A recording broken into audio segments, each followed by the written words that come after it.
would say what's on my mind,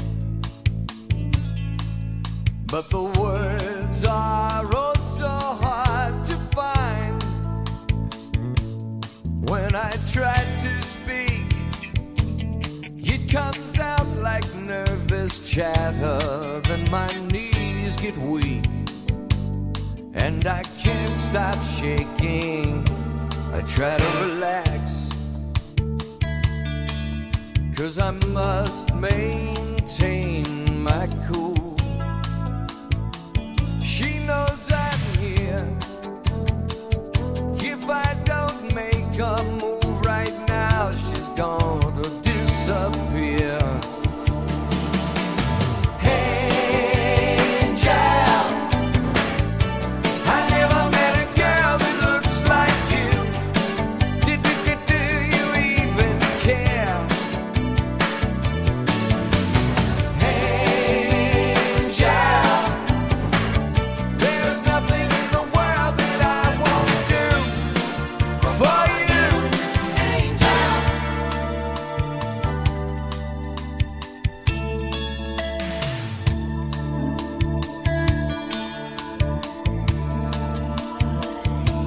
I followed you home and imagined me with you.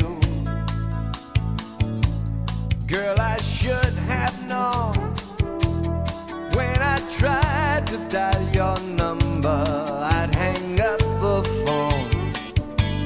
Angel, did you answer?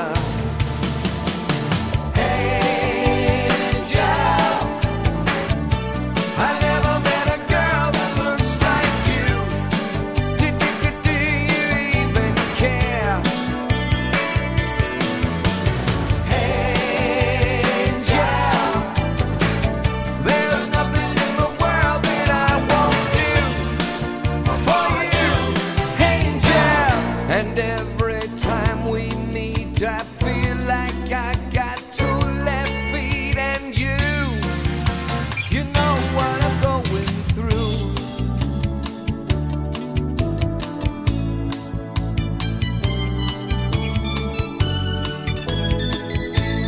When I try to speak, it comes out like nervous chatter.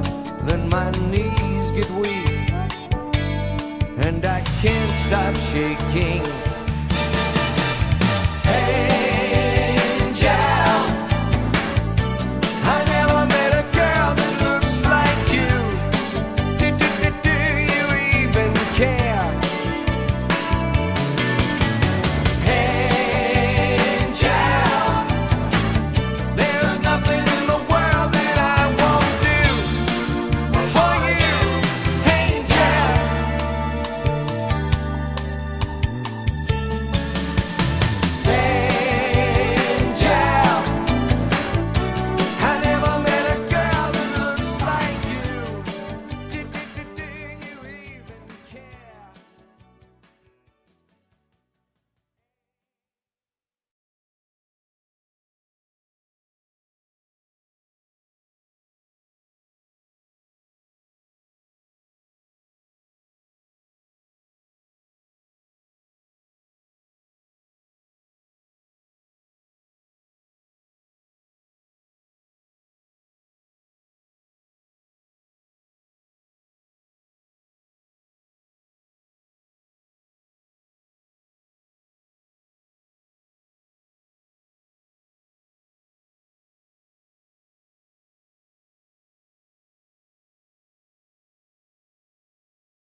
magical. With me she'd say everything you want to dream away. We are legends every day. That's what she told me. Turn your magic on. To me she'd say everything you want to dream away. Under this pressure, under this weight, we are diamonds. And I feel my heart beating.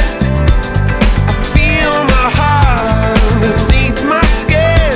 I feel my heart beating. You make me feel like I'm alive again.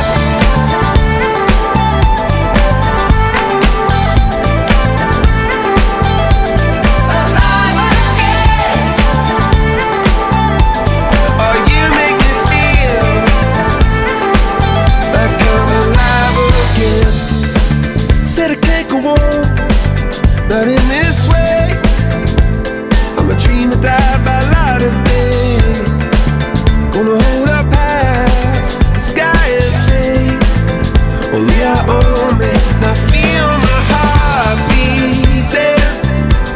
I feel my heart underneath my skin. Oh, I can feel my heart beating. 'Cause you make me feel like I'm alive again.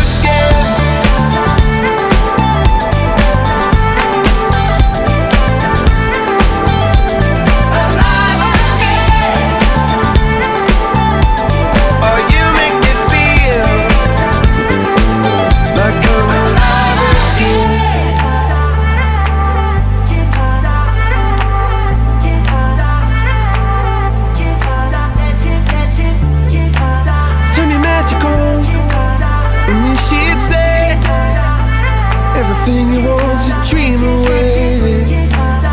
Under this pressure, under this weight, we are diamonds taking shape.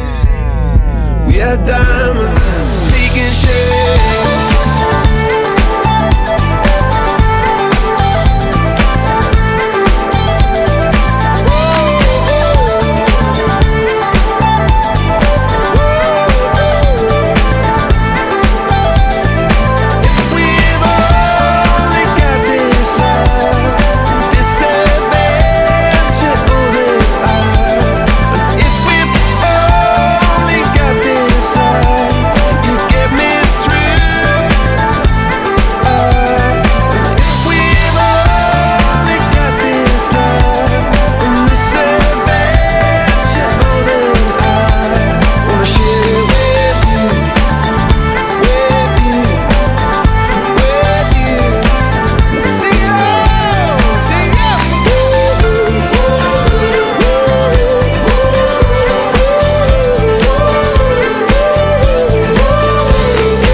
Good morning, everybody. Welcome to the ACC Kickoff here, day 2. We have Tom Lucanville, who used to play some college football at Georgia Tech. That's and right. you went off to Eastern Kentucky. Eastern Kentucky. Yeah. And he did some arena football, because we do some arena football back home in Baltimore with the brigade. That's right. Yeah, stuff. sure. So yeah. Now he's doing all the ESPN analyzing football and everything else. So just talk about day 1 yesterday with Larry Fedora talking about this we're under attack situation. Yeah, there's parts of what he said that I just think he chose his words poorly. Mm-hmm. I think really if he could go back and do it again, he would have probably been a little bit more clear that, listen, the sport's under attack because all of the attention on concussions and CTE and all of those sorts of things only seem to be applied to football. Right. They've studied football players. We're not talking about this impact on soccer, rugby. Nobody has that data yet. Exactly. I don't think if you ask Larry Fedora in any way, shape, or form that he was trying to diminish the health and safety of the players. But Listen, the reality is youth football inclusion is down. High school football participation is down. It's a sport that isn't a contact sport, it's a collision sport. And I've always maintained that if you make the choice to play this sport, you assume the risk. Right. And that risk is that you could be injured, whether it's a knee, whether it's an ankle, whether it's a shoulder, whether it's a concussion. It's any sport. Like in baseball, you can pull your rotator cuff, even on one pitch, and you're done for, a year and a half. Yeah, and I just think that he probably phrased things in a manner in which he probably could have done it a little bit better. But that's the world that we live in. The one thing, and I'm assuming I wasn't around when the question was asked, but this was in relationship to some rules changes in the kickoff rule and things of that nature. And, I'm not a proponent of that new kickoff rule in the sense that we are giving away free yardage. Right. I don't understand how any defensive coach would have voted for this in the sense that, okay, well, we've pinned you inside your 5, but now you get the ball 20 yards ahead of that. Yeah. I've actually felt, and I don't know how aware you are of this, but Greg Schiano, the defensive coordinator at Ohio State, he's got the perfect solution. Make the kickoff play a punt down. Man, that's a good idea. Because you always have the opportunity to fair catch. The punt returners rarely have the same type of impact and collisions because they're not running up through a wedge. Exactly, yeah. And you still get the kick, you still have the ball in the air, and you still have a flip and field position. Yeah. I've always felt and maintained that was probably the best way to go. And you're not giving away free yardage to an opponent.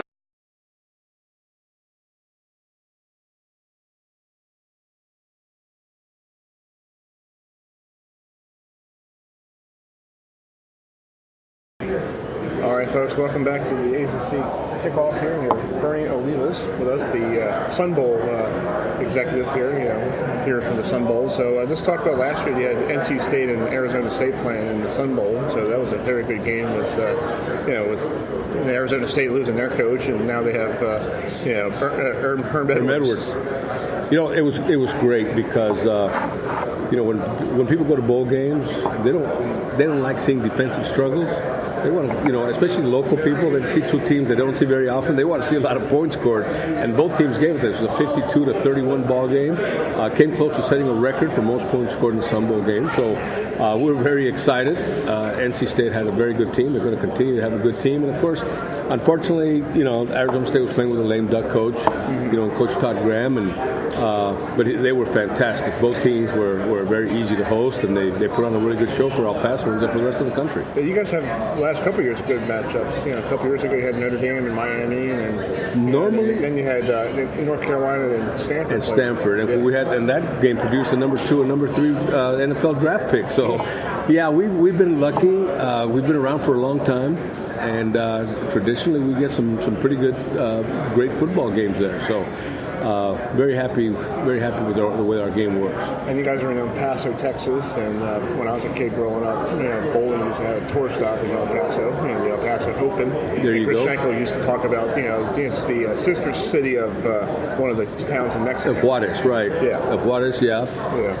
Again, we're the second oldest bowl in the country. We're going to 85th. Actually, the Sugar Bowl and the Orange Bowl and us were actually played on the same day. And obviously, the Rose Bowl is the granddaddy of them all because they've been around for about 110 years. But all of us played our first game on January 1st, 1935. So we've been around, and it's the annual event, it's the best annual event the city has, I believe. And I'm just happy to be part of it. Yeah, and you guys have the Pac-12 and the ACC playing each other. That's correct. Yeah, which is the only Pac-12 ACC matchup of all the 39 bowls in the country. So we feel unique about that as well. And plus the weather sometimes during that time, the Washington State and Miami game, the snow came rolling in the fourth quarter, and Miami's not used to the snow at all. Well, Miami and Notre Dame snow came in the night before. Yeah. And I said, I don't think Miami's used to this stuff. But Coach told me, some of these kids have never seen a snowflake before because they grew up in Florida and never been out. And so it was kind of good for them, even though they actually won the second half against Notre Dame, but Notre Dame put a big lead on them in the first half, and Miami hung in there and actually outscored Notre Dame in the second half. Yeah, my brother's a Miami fan. fan. So Oh, is that right? He gets really personal in Miami games. So it's like I don't talk to him about anything after a Miami loss. But he's like, I hear you. But they've given us two pretty good football. He takes it on it like he's like the coach. I'm like, dude, calm it down, bro. You're not playing. You're not suiting up. You're not the quarterback. You're sitting at home watching the game with a beer. That's my philosophy about all the teams that I follow. You root for somebody, but if they win or lose has no effect on my life. Yeah. It's just something to root for. Some people take it a little bit too far. Hey, I'm in Texas, where the Dallas Cowboys reside. Yeah. Oh my God, some of those fans are crazy. They don't go to work the next day if they lose. But anyway, I can't do that. I have to get paid to do my car dealership job, so I can't go. Becky, I can't come in today. It's Florida State lost on Saturday, and I'm devastated. Yeah. That's the way. A lot of Cowboy fans are like that. Yeah, but I can't do that because my mom will just tell me, get up and go to work. Good Lord.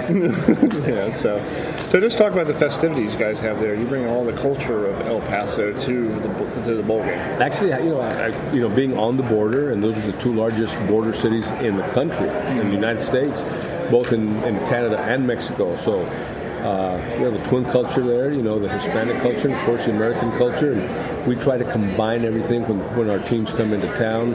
And actually, the first night, the teams treat a tremendous Mexican food buffet dinner. Yeah. When they get their gifts, and the official party attends a Mexican fiesta.